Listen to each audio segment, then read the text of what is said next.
Hello and welcome back to Unprecedental, an AEI podcast on American constitutionalism. This is Adam White, a resident scholar at AEI, and we're taping this on March 19th, 2020, amid the ongoing breakout of the COVID-19 coronavirus. To discuss both current events, but also the broader historic background of American crisis management, we're joined by a very special guest, Dr. Tevi Troy. He has a new book out recently titled Fight House: Rivalries in the White House from Truman to Trump. But perhaps more relevant for today's discussion is his last book. It's titled Shall We Wake the President? 2 Centuries of Disaster Management in the Oval Office. Now, Tevi is not just a scholar of these things, he's also seen these things up close. He served as Deputy Secretary of the U.S. Department of Health and Human Services, and before that served in the White House as Deputy Assistant and then Acting Assistant to the President for Domestic Policy. All of that coming after a long line of service on Capitol Hill and elsewhere in government. Tevi, thanks for joining us. Hey, thanks for having me, and I hope all your listeners are staying safe in these difficult times. Agreed, 100%. And of course, we're always joined by my colleague, Tal Fortgang. Tal, how are you?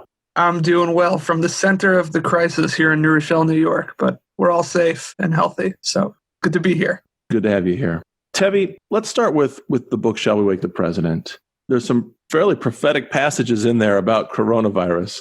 But before we get to that, let's just talk very generally about the themes of the book. You know, it's funny, I remember interviewing you about that book when it came out just 2 or 3 years ago.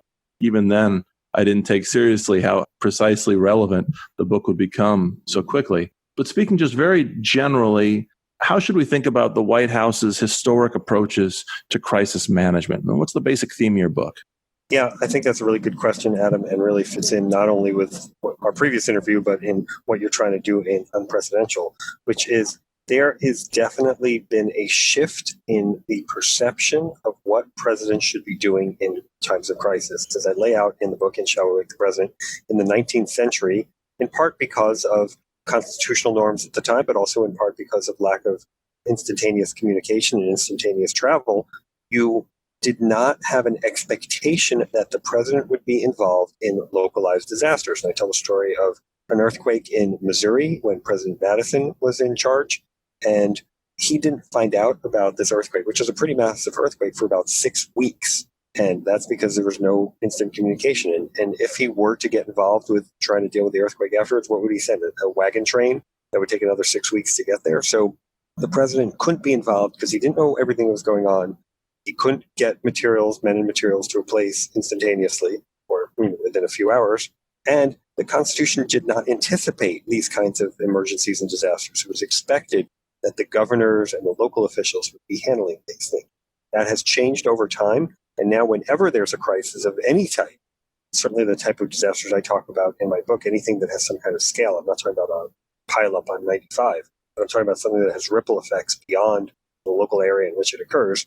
There is an expectation that the president gets involved and the American people look to the president for answers in times like these. And that is a real constitutional shift. And it's also been a governmental shift, and the government has adjusted and enlarged to deal with it. But that has consequences for how we view our government constitutionally and also for our daily freedoms. Now, the shift didn't happen all at once, right? It's a story of the 20th century. What are some of the major milestones along the way? How did we get to where we are from where we were? Rail travel had something to do with it. The development of newspapers that you could get. I remember reading that President Cleveland would read multiple newspapers every morning, including some from his home state of Ohio, every day. You weren't able to do that in the early 19th century. You didn't know what was going on in different places. So instantaneous media, mass media was a part of it. But also, the government did not cover itself in glory during the 1918 flu, and I talk about that in Shall We Wake the President, how Woodrow Wilson was told to try and stop the troop transports that were not only transporting American troops to Europe in World War I, but were transporting the virus among American troops and to the people of Europe, and he didn't do that. So there was a perception the government had done a bad job on certain disasters. And then when President Roosevelt comes in, you've got the twin challenges initially of the Great Depression and then of the World War II, and the government grew to deal with those challenges, both domestic and foreign, national security related. And so at the end of the Roosevelt administration, you suddenly had a much bigger government and an expectation that government would get involved in these sort of things. So is this a story where through the 20th century, the national government was playing catch up with the expectations that were created by new technology and new circumstances? Or was there a point at which the national government response and its preparedness for response sort of jumped out ahead of public expectations? Was the government always playing catch up, or did it ever lead on this? Yeah, that's a really good question. And I would say that the government was playing catch up for a while, but then it started to lead, and then it would start to just step in. And I kind of talk about the series of different crises and how I talk about the 1927 Mississippi flood. Yeah. And then you had Calvin Coolidge, who was certainly a small government type and did not want too much government intervention, but he had a cabinet secretary, Commerce Secretary Herbert Hoover, who he thought was a complete pain. And he sends Hoover down to the Mississippi area just to get rid of him, in part because he found him kind of annoying. And Hoover then directs response over there and is seen as one more feather in Hoover's cap as someone who's seen as a master at handling disasters. He had also helped deal with food shortages in Europe after World War I. Then he helps with the logistics in the Mississippi flood. And then the ironic thing is that he then becomes president when we have our great disaster of the Great Depression, and he is seen as unable to handle that disaster. So I think that that's part of it. But then over time, you see presidents get more and more involved. So Coolidge sends a cabinet secretary. In 1969, there is another flood, and Nixon sends his vice president, Agnew, down to the Gulf area to deal with the flood and report back. And then later, you start to see presidents go to disaster areas. And then by the time Katrina happens, remember the great criticism of George W. Bush is that he didn't go. He didn't land the plane in New Orleans, even though there were logistical reasons for not doing so. If Bush had landed the plane in New Orleans, it would have taken away first responders from dealing with the crisis to help dealing with the president's visit, the motorcade, and all the attendant things that happened with the presidential visit.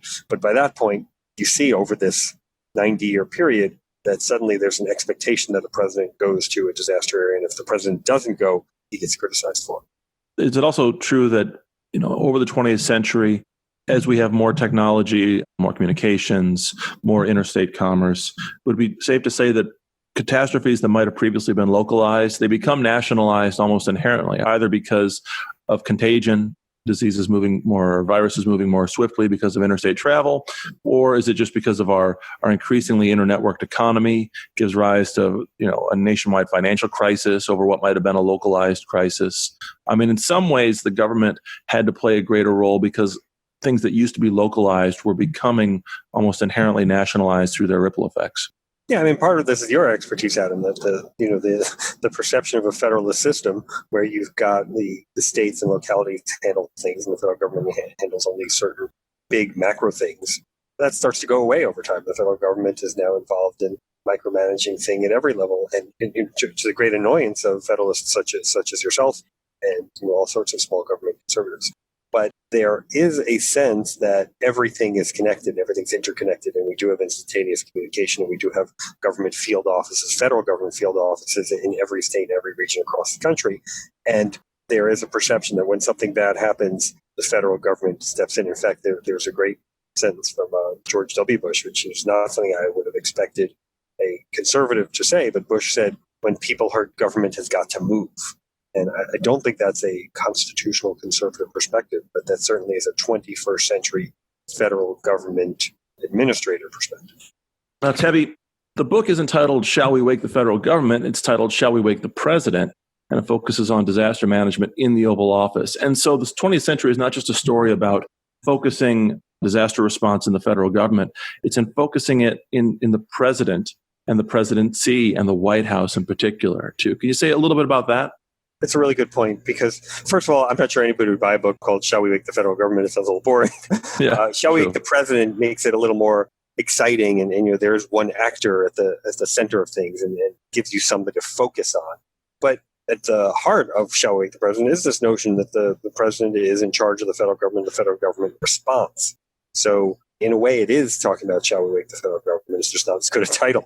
But the truth is that the expectation on the president is a major theme of the book, and it has constitutional implications, as we talked about earlier, but it also just has perception implications. If you don't do a good job on responding to a disaster, then it can really hurt your electoral re-election chances. So electoral chances, whether it's for election or re-election. So in 1992, President George H.W. Bush, who really was riding high in 1991 after the first Gulf War, with approval ratings that were unimaginable today in the high 80s, he is seen as doing a poor job in response to Hurricane Andrew. That contributes to his election loss in 92 to Bill Clinton, because there's a perception that he's out of touch. He is not in tune with the needs of the people, including people in Florida with Hurricane Andrew. So I think that presidents really need to watch disasters and how they manage them and how they are perceived. And I think that's one of the key lessons in the book, not just that government expectations are growing from the American people, but that presidents really need to manage this. They can maintain their standing, but also, if you're an aspiring politician, if you're an aspiring office holder, you need to show how you would be able to do better in this situation. And that's how you make your case to the American people. Do I remember correctly that in the 2007-2008 primaries, so right on the heels of Katrina, maybe even before the financial crisis, wasn't there an advertisement? I'm thinking it was Senator Hillary Clinton's advertisement in her primary campaign about the 3 a.m. phone call. Oh, yeah, the 3 a.m. phone call is legendary. That's actually what inspired the title of my book. Hillary Clinton shows this phone ringing and says, "Who do you want answering the phone when the crisis?" implying that 40-something-year-old Barack Obama, who did not have a lot of experience in government at the time and had no management experience at all, would be inadequate to handle it. The ironic thing is that Hillary Clinton managed 2 horrifically run presidential campaigns, and Barack Obama actually did brilliant in managing his 2 presidential campaigns. So, he lacked the management experience, but he seemed to do a pretty good job when it came to managing a presidential campaign, which is a complex thing. Hillary Clinton's campaigns, and this gets into my other book that I know we're going to talk about later, Hillary's campaigns were riven by infighting in a way that Obama's campaigns were not. And that was by design on the Obama side. He really tried to minimize infighting in his campaign because he'd seen how infighting among Democratic campaigns and Democratic administrations had undone previous efforts. So yes, Hillary tries that campaign tactic with Obama, with that, who do you want to answer the phone? But I don't think it works for her. And obviously it becomes a kind of legendary image, but it is not a successful campaign. Now, people are sort of reaching for analogs now, right? Comparing this either to the Spanish flu outbreak from a century ago, which obviously the subject matter is similar, but the times are totally different. Or more recent crises, we think of Hurricane Katrina, the financial crisis. As you watch what's happening right now with COVID-19, what are the sort of historic analogs, if any, that you tend to keep in mind? I would say that the 2 of the ones you mentioned are definitely up there in terms of the 1918 flu and the financial collapse of 2008 or so. And with the difference between today and 1918 is we just know so much more. We know about social distancing. We know how to make it work. We know about track and trace, so we can trace where infections started and we can follow the people and try and limit them. We have ventilators that can, not enough apparently, but we have ventilators, we have some test kits. So we have some things. Unfortunately, one similarity to 1918 is that we don't have countermeasures. We don't have vaccines and we don't have antivirals for coronavirus, which is one of the points I made in the book in Shall We Wake the President. So that is an issue because so much of our response plans are predicated on having these countermeasures. The whole flu plan that I worked on in the Bush administration that was successfully deployed by the Obama administration in 2009 during the swine flu, during the H1N1 crisis, is predicated on having these stockpiled countermeasures, whether they are antivirals or rapidly deployable vaccines that can go out into the field and help stop and stem the tide of a disease. If you don't have countermeasures, which we don't have right now for COVID-19, then you really lack a key element of the playbook. Now, I want to focus listeners specifically to your discussion of coronavirus in this book, Shall We Wake the President? You're not just talking very sort of generally about crises. There are a few passages where you say, and I'll quote, one specific area that could stand improvement in terms of disaster preparedness is the development of coronavirus countermeasures. You mentioned that both MERS and SARS were worrisome pathogens, et cetera, but with coronavirus, we do not have those platforms, the platforms that protected us against the flu. and so on. You say that National Institute of Health and others are starting down this path, but there's a lot of work to do.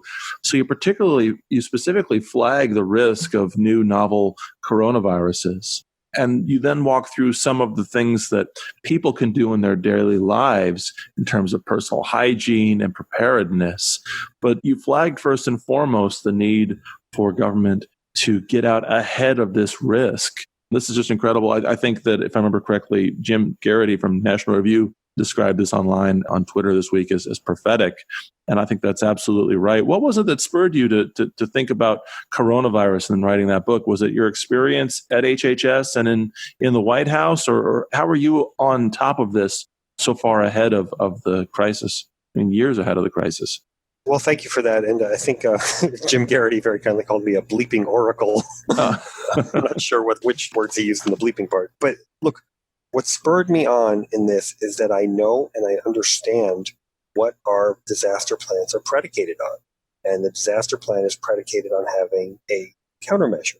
And I saw in Ebola, which ended up not being as big a problem for the U.S., because the problem with Ebola is it's very deadly. But as a result of being so deadly, it doesn't travel as well. If you have Ebola, you're not walking around and infecting others. The problem with coronavirus, and specifically COVID-19, is highly contagious, and you may be asymptomatic. In fact, you or I or Tal may have it right now, but we may be completely asymptomatic, but we are still contagious. We can spread it to others, but it still has a high enough death rate to be worrisome at the same time. So I saw the Ebola situation, and I said, well, Ebola is a problem. And in 2000, the NIH was talking about trying to develop a vaccine for Ebola, and they never got their act together. So I started to think about what other pathogens that are likely to spread and that we've seen spread do we not have countermeasures for? And that's what led me to look at coronavirus specifically. Well, so the government obviously didn't take your advice in the last few years and really develop these countermeasures. We've seen the government at both the federal level and the states, racing to catch up, even just in the last week. And again, we're taping this on March 19th, watching the governments try to catch up. What's been your assessment of things so far, just in very general terms, as you've watched the COVID-19 outbreak? When did you start sort of keeping an eye on this particular outbreak, and what's your sense of the government's performance so far? Yeah, I started keeping an eye when I returned from a trip to Israel in January, and I noticed a large number of people wearing masks on the plane and at the passport control and in the airport, and I had really never seen that before. In Israel or when you got back to the U.S.?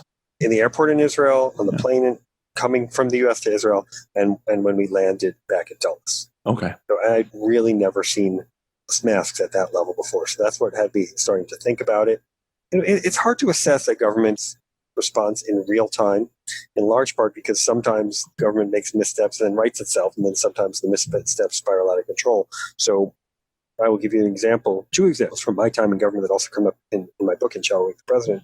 In the George W. Bush administration, he gives a speech after the 9/11 attacks from the Oval Office that was so bad that his own speechwriters, who had no lack of ego, his own speechwriters called it the awful office address instead of Oval Office address. Yeah. And people were saying, this guy's floundering, he doesn't have it together. But we now remember Bush's response as his speech to Congress, which was excellent. And he said, we will not tire, we will not falter, we will not fail. And then also, he gave that amazing impromptu performance on top of the fire truck. And people think of Bush's response to 9/11 as strong. And I think that's accurate. But if you had assessed it based on just that first awful office address, then you would not have thought so. So again, real-time assessment is hard. Similarly with Katrina, I think there were some good moments and some bad moments. Overall, the picture is a bad one, specifically of Bush flying over New Orleans and looking down below at the people who were suffering. And that's obviously a terrible image, but it doesn't reflect everything that happened, but that's how history remembers it. There's a famous image of LBJ in a similar situation, right? Yeah, that's actually the image I uncovered for my book, in Shall We Wake the President? And I have these two pictures side by side of Bush looking down at Katrina, and I have LBJ looking down at the 1968 riots in Washington, kind of helplessly from his helicopter.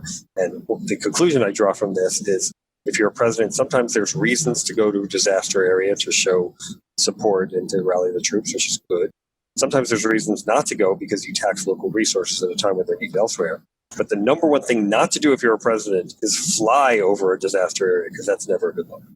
Now, so far, I suppose it's a little different in the present crisis because there isn't a disaster area, so to speak, right? The disaster is everywhere at all times, or it's invisible until it's very visible. But the president probably isn't going to walk into a hospital for good reason. The enduring image so far in this crisis is these press conferences, right? President Trump surrounded by Vice President Pence, Dr. Fauci, and the rest of his team, Secretary Azar, all huddled on stage giving these press conferences. Do you think the press conferences so far on the whole are a positive, or do you think they're counterproductive? It's a really good question, because I think it is important to regularly update the American people on what's going on. But I do wonder and worry about the taxing of the resources of those people who have to go up there, because there's a lot of prep that goes into those conversations. Not only do you have the top people in the government there on stage for an hour and a half, but you also have their people, their aides, who are prepping them, and these are people who should be perhaps dealing with the crisis. So I think it's important to communicate, and I like the transparency, and I like the openness, and I like the regular communication. But I do think maybe they should reconsider whether you have that many people there and whether you have them there for that long. I wanted to ask about the role of administrative agencies that can act decisively and swiftly and sort of in the best way that we expect the executive branch to act, but it's got to be confusing for them to figure out exactly who's responsible for what. So how does that actually work when the executive branch and the administrative state are confronted with a crisis that needs a swift response? And how does that fit within sort of the constitutional prescription for them? Yeah, it's a really good question, Tal. And one thing you have is that you are supposed to be drilling before the crisis happens. Right? When I was in government, we would have all kinds of tests and drills and exercises to make sure that people knew what they were supposed to do when something bad happened. And they would drill with these crazy situations like a dirty bomb goes off in one place and a disease takes place in another place. The hospitals are overtaxed. What do you do? Those drills are extremely important, and they get you ready for this kind of situation. Unfortunately, once the situation takes place, it's too late to drill. So you need to know what's going on before the drills take place. And if you're kind of making it up on the fly, that's when really bad things happen. So that's one thing. The second thing, and this is something that I think is of great interest to Adam in your important writings, is you got to look at the breadth of the administrative state and all the regulations, and you hear all these suggestions about here's what to do during the crisis. Let's alleviate the burden of Regulation A from FDA, or Regulation B from HHS, or Regulation C from the Department of Labor. And it kind of makes you wonder, yeah, I understand the need to alleviate the burden of this regulation in this instance, but maybe we should be rethinking some of these regulations writ large. And I think, Adam, this would be a great opportunity for you and all your great writings to talk about this as an opportunity for us to rethink whether we need to have so many regulations that tie our hands when a crisis comes. I think that's right. I think when a lot of these regulations are passed in the first place and they go through what we call cost-benefit analysis and regulatory impact analysis, where the regulatory agencies, in conjunction with the White House and others, try to think through in advance what are the costs and benefits of a regulation. This is the moment, this unexpected crisis, this black swan event, is one that should cause everybody to go back and think, well, what really are the costs and benefits? It's one thing to try to predict them in advance, the ordinary predictable costs and benefits. But these sorts of events, as Nassim Taleb calls them, the black swan events, they remind us very quickly that our predictive capabilities are frail and that we need to always go back and revisit these things. And so I agree with you. I hope that a lot of these regulations that now are seen as perhaps having impeded our preparedness or our ability to respond, hopefully those will be revisited, maybe not repealed, but at least revisited, reconsidered, reformed.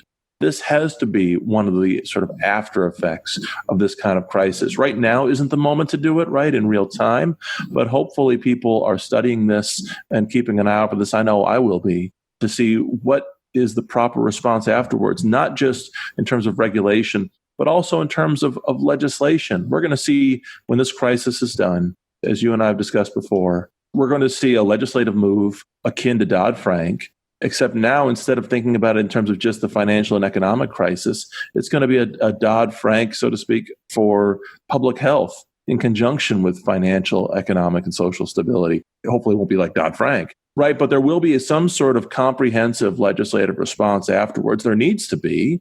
And the question is, what do we learn right now that helps inform that process going forward, and also helps inform just the mundane process of rulemaking and regulation in the long run as agencies return to their ordinary work?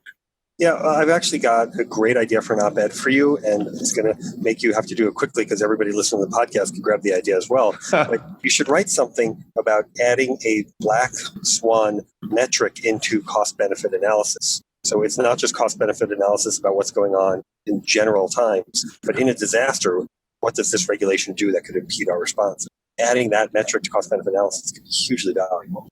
That's a great point. Some would say that the precautionary principle is a version of that. In the aftermath of Dodd-Frank, I wrote a white paper that I've never really completed for a variety of reasons, but it was on financial stability, the financial stability part of Dodd-Frank. And I called the paper Too Big for Administrative Law because I was explaining why this whole notion of too big to fail is basically incompatible with what we presume about administrative law, right? With administrative law, we assume Congress sets some standards, sure, broad standards, but standards nonetheless. The agency implements them to the facts at hand, and the courts can review it. Well, when agencies grapple with things like financial stability, there's just no way for Congress to really prescribe meaningful standards up front. And it's very hard for the agency to prepare against them up front because, again, we're trying to protect ourselves against those unknowable threats. And I pointed out in the working paper that this is true of basically at least a small handful of issues: financial stability, pandemics, terrorism preparedness, and climate. And so I see that it's perfectly fitting that we're now in a crisis of both financial stability and public health, because those two actually have much more in common than we might otherwise presume. I appreciate you being my temporary assignment editor. Well, let me help you out one more way, because what you're saying really reminds me of our friend and your boss, Yuval Levin's brilliant article and commentary about Congress ceding its authorities to the administrative state and not doing its job in terms of developing what the standards should be for the laws it passes. He kind of passes these laws with a nice acronym title, and then it moves on and says, okay, regulators, you handle it from here. And that's not what the role of Congress is supposed to be. We talk about another role. I want to talk a little bit about the role of the press. We talked before, just a few moments ago, about these press conferences. I agree with you. I get a little worried when I see so many decision makers spending an hour and a half on stage, mostly standing silently until it's their turn to talk. And then you add to that all that extra time that you mentioned, the prep time for the decision makers and for their top aides. It's a huge diversion of resources. I agree we need to have the press conferences. They're important for transparency and for public information.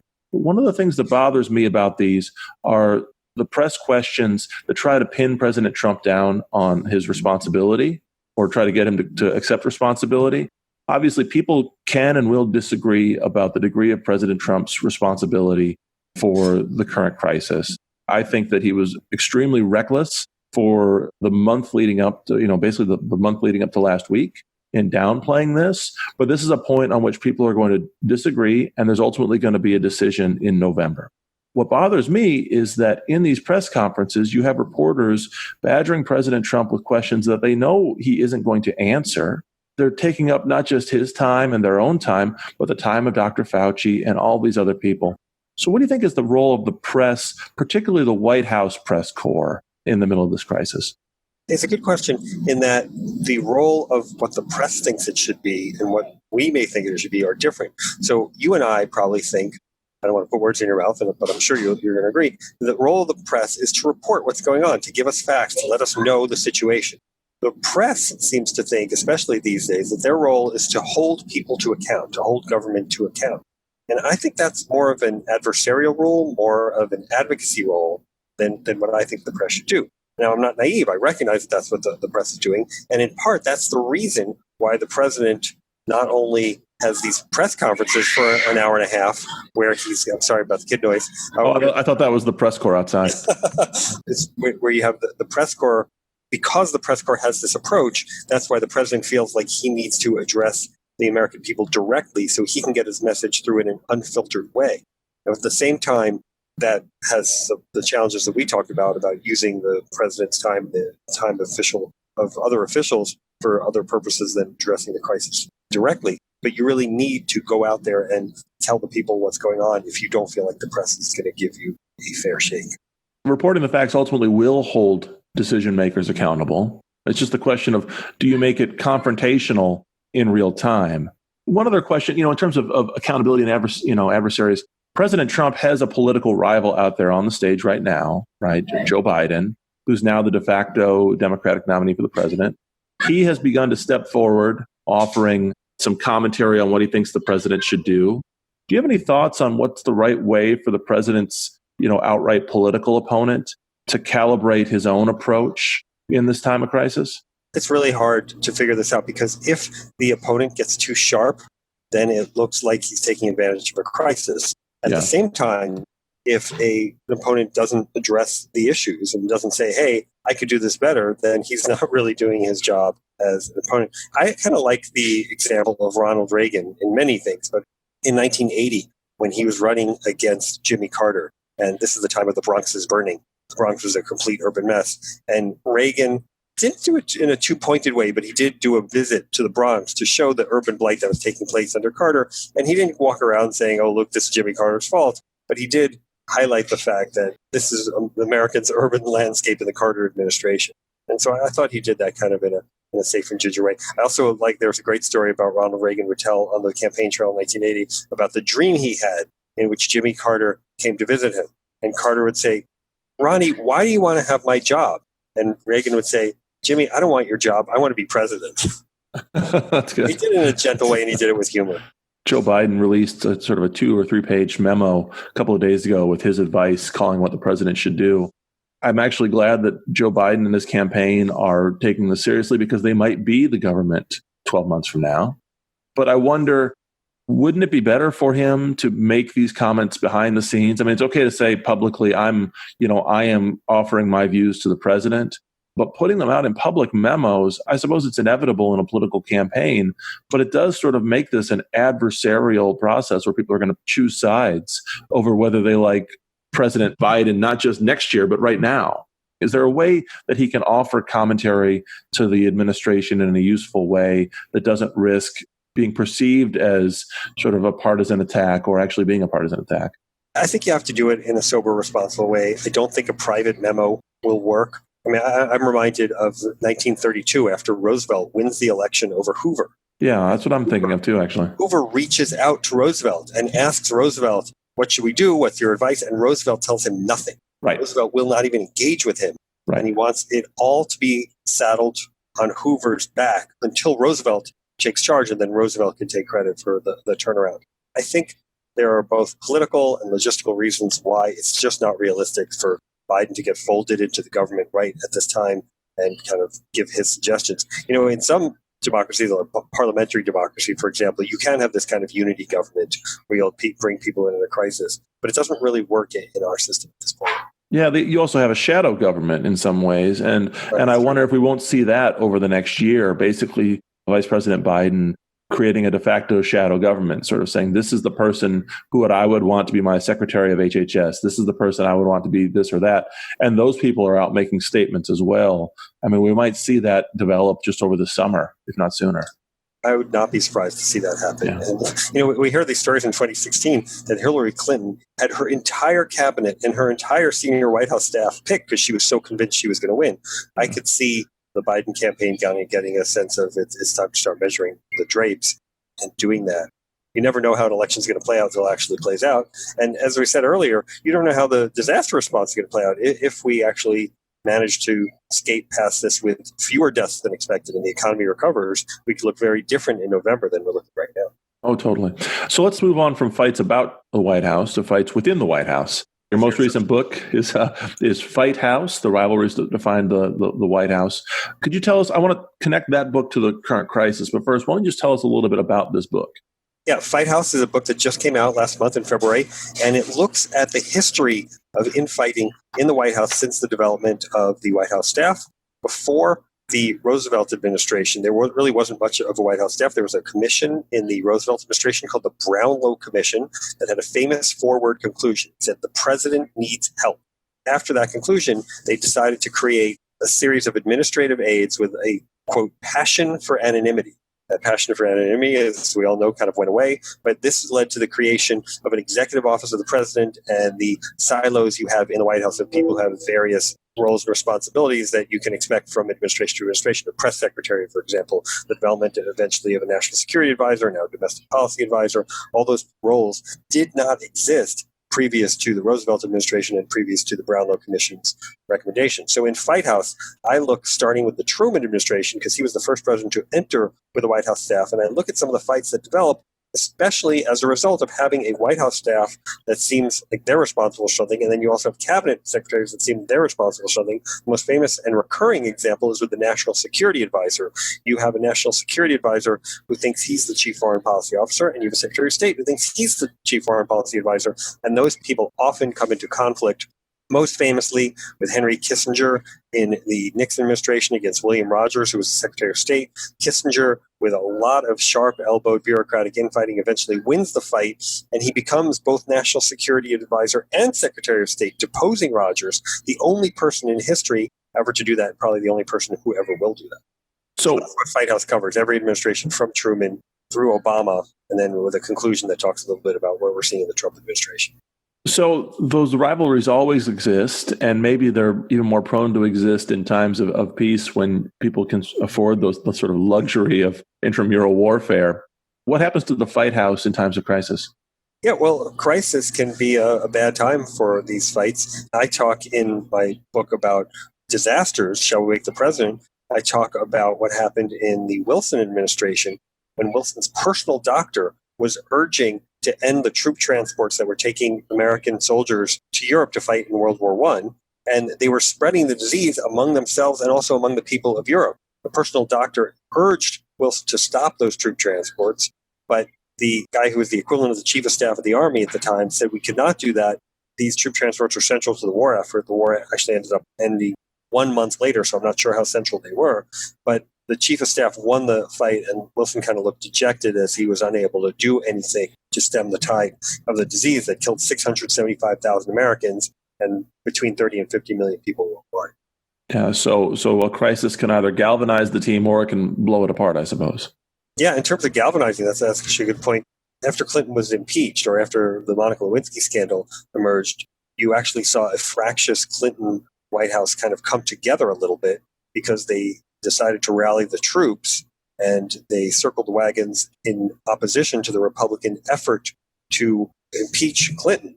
And what you had there was you had people saying, well, including Ann Lewis, who was a White House aide at the time, said, what, I'm going to side with Newt Gingrich and Henry Hyde?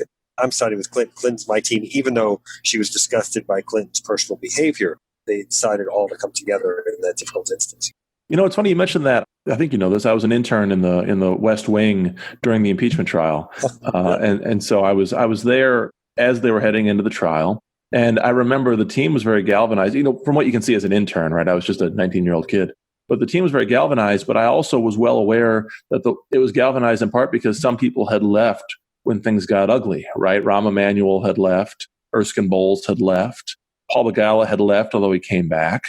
And I think there was this, as far as I could tell, again, from my vantage point as a 19-year-old intern right there by the Oval Office, was that the team was galvanized in part because they knew that the people who weren't galvanized had left, right? And then from time to time, Rahm Emanuel would actually call, because I had a copy of Carville and Mary Madeline's memoir. Remember that book? Great book. Yeah, it was a great book. And I had the copy that they had signed to him was sitting on top of my gigantic computer screen. And Rahm was calling both to see about getting the book, but also he wanted to talk to the decision makers. And certain people wouldn't take his calls. And so he would sort of curse me a blue streak and then move on. But anyway, I digress. Let me just say one quick thing about that, because you mentioned Erskine Bowles, who was the deputy chief of staff and then later chief of staff. He was so disgusted by the Clinton scandal, he was told he didn't want to hear any more about it. At one point, he said, I think I'm going to throw up. Yeah. He heard about some of the details. So, there were people who were not happy with Clinton's behavior, and many of them did leave. But the staff that was there kind of came together, and you had less infighting in that second Clinton term than you had in the first one. That's right. Well, it'll be interesting to see, and I'm sure many books will be written about what's happening right now inside the Trump White House in terms of whether it's being, these are centripetal or centrifugal forces. We'll find out. Let's hope it's galvanizing them. Let's have you one last question. In addition to having a new book out, you had an op-ed out this week in the Wall Street Journal. It was titled "A Minyan in the Time of Social Distancing." It pertains to your family's observation of the traditional mourning period in the aftermath of the death of your mother. And I'm very sorry again. Yeah, my condolences. But would you tell us just a little bit about this aspect of social distancing? Yeah, it was an awkward moment because I was in a meeting with you and I found out the sad news and I had to leave the meeting when that happened. But that was 16 days ago, and it was a very different time in the world. And the Jewish mourning practices are highly communal. You must bring the community together for the funeral, and you bring people to your house together for the Shiva, the 7 days of mourning period at the house. And then for a year, you're obligated to go to synagogue and pray in a quorum of 10 men to say the Kaddish prayers, the prayer for the dead, that you can only say with that quorum. You can't say it as an individual. And now in this time of social distancing, I'm completely precluded from saying those prayers, which are my sacred obligation to my mother, and other people have their obligations to the people that they're mourning. So I write a piece for the Journal today in the Houses of Worship column about my anguish in trying to deal with this situation and trying to deal with the fact that I have mourning obligations, but I cannot fulfill them in what I do in that instance. And I'll just tell you one quick thing. I know as a Catholic you'll appreciate it. A friend of mine who's Catholic read the piece, and he said when he read about the Jewish mourning obligations, which go on 3 times a day for a year, he said, "Goodness, as a Catholic, that sounds like a lot." It does. It does. Well, obviously, the crisis has had a great effect on the Catholic Church. My diocese, the Diocese of Arlington, has shut down all masses. Which has got to be very hard for you. It is. But of course, so much of this is hard for all of us. I really encourage our listeners to read this op-ed. It appeared in the Wall Street Journal today, March 19th. It's a beautiful reflection.